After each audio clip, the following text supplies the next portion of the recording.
The next video comes from Fox Gaming, and it's in response to a video I did about how to get the Roland D-10 into demo mode, which was a question that was asked by somebody, so I thought I made a video about it. A video I did in February 2021. And Fox Gaming writes, "Hi, I've been looking for some of these cards you have for the D5, 10, 20 and 110. I have never heard of these PA decoder cards before. Is there any information about them? Can I only find stuff about D50 cards, and even then not much? I noticed you had D110 listed for sale. Have these cards been listed? I'd love to check them out. Thanks." Yes, I did have a D110 listed for sale. So Roland released cards they released 3 cards for the lower D series. So that was the D5, 10, 20 and 110. And the 220 as well, I think, as well. And these were known as the PD cards, and they did PD D1001, PD D1002 and PD D1003. And there were a series of 3 cards, and I've got all 3 cards for the D series, the lower D series. And in a way, the capabilities of the D10 and the D20 were kind of overshadowed by the D50. So many developers, rather than develop for the D10, and there were a number of cards that were developed for the D10. Ritter did them, PA Decoder did them, but they jumped to the D50 because the D50 was seen as the much more desirable platform, being the sort of the super synth at the time, and therefore didn't really develop for the 10 and the 20. Although the architectures are very, very similar between the boards. They both use LA synthesis as the base tonal library, but there is you've got far more program capability on the 50 than you did on the 20 and the 10. But I've argued for a long time that actually the 10 and the 20, in fact actually the 20 more than anything, was actually a far more capable workstation than the D50. But the D50 was a far more capable synth. All right, and there is a big distinction here between the two. But both really came in and to compete with the Korg M1, which was actually a far more capable workstation and a very capable synth. So they kind of missed out. But the D20, I mean, I've always thought, if you look at what the D20 is and how the D20 operates, you know, you kind of get a lot of workstation in the D20 for not a lot of buck now. So that being said, now going on to who made the cards, as I said, you know, there was Ritter did them, Sound Source Unlimited, PA Decoder, all did limited range for the D20, D10 synth area. I have some of the Ritter cards. I have all of the Roland cards, and some of the. I have a PA Decoder card. I don't know if I've only got the one, which was the card that you're referring to in the video. And I'm afraid, apart from the D110 unit, none of these actual cards are for sale.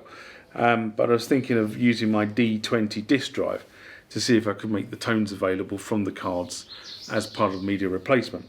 If you're interested in acquire, keep an eye on the media replacement link that is below all the media stuff. You can see it on the website, and you can see it on the YouTube channel as well. So just have a look at those, and when I get around to it, I've got so much stuff I want to do, and you know, I've got to also detract that from playing and doing the normal day job. So keep your eyes peeled, they will turn up at some point. Remember, like, comment, subscribe to the channel. Go over to Instagram and follow me there. Go over to Facebook, follow me there. That's where the normal notices are. And consider becoming a Patreon.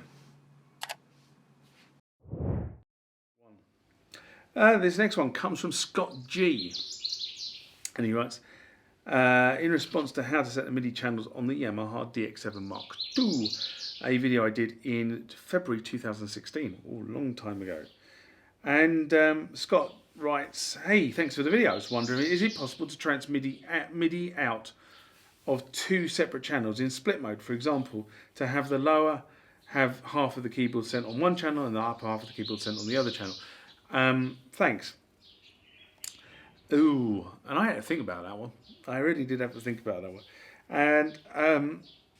And the DX7, when I wrote this, the DX7 is in storage. As many of you know, my living situations, I can't have the keyboards with me, and I can't have them set up. The studio's been broken down, so most of my keyboards, apart from I think 2 at the moment, are actually in storage. And so I had to think about this. But as I remember it, the DX7 is only, the MIDI on a DX7, even on the 2, is fairly basic unless you've got one of the special expanders. And as I can remember it, you can only transmit MIDI on one channel. But I would be corrected on this if somebody else sort of turns around and says you can commit on 2. Now I think if you have the Special E card, the E expander or one of the other cards for the DX7, I think that allows you the functionality to do what you just asked for. But I don't believe it is available in the basic machine itself. But I can't be hands on heart on that. I have to be honest.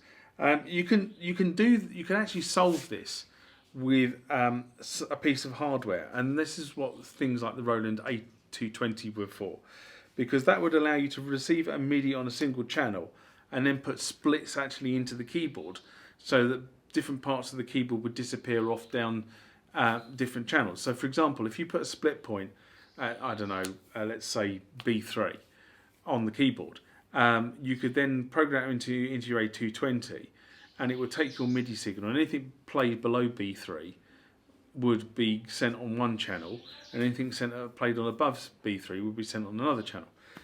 So you could get around it doing that, or a computer would allow you to do that as well. But if you can get hold of an A220, they were pretty good units. I've got one in my rig, and for doing this sort of stuff, it works really well. One thing you've got to remember about a lot of these legacy keyboards, especially things like the DX7, is the DX7 was developed in 1982 and MIDI was ratified in late 82. So on a Mark 1, on a DX7 Mark 1, you were really talking quite basic MIDI, which is why the expanders were so useful. On the DX7 Mark 2, which is the version I've got, even though MIDI had been updated and it's far more functional on the Mark 2, I don't think they ever put split keyboard functionality onto the Mark 2.